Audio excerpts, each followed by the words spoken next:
In today's video, I'm going to teach you how to install SAP S/4HANA on the Google Cloud Platform using your free $300 trial credits. Before we dive into the steps, it's important to understand that a full-scale SAP setup, like S/4HANA, often requires resources beyond the scope of a typical free tier account.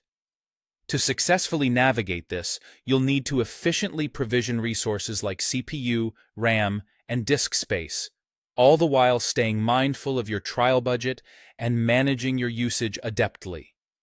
Let's begin with setting up your Google Cloud Platform project and managing billing. Your first task is to sign up for Google Cloud and activate your $300 free trial credits. Once you've accessed the platform, it's time to create a new GCP project.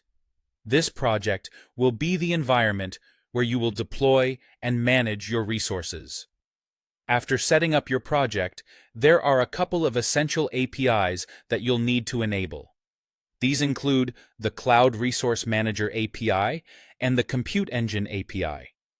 If you're aiming to push your trial to its limits by requesting additional resources, you'll need to upgrade to the paid tier billing.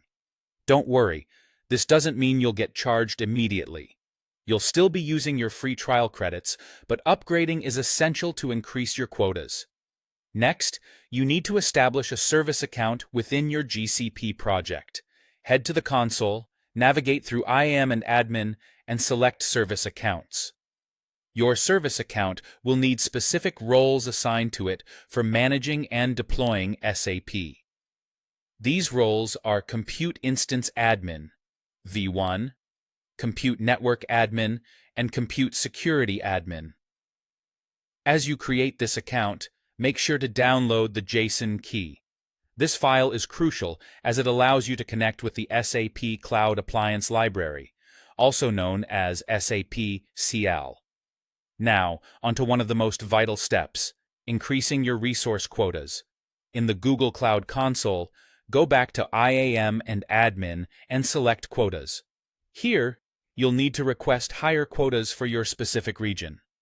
This typically involves boosting the CPU count, for instance, aiming for around 44 cores.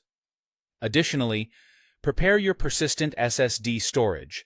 You're looking at several hundred gigabytes to comfortably run SAP S/4HANA.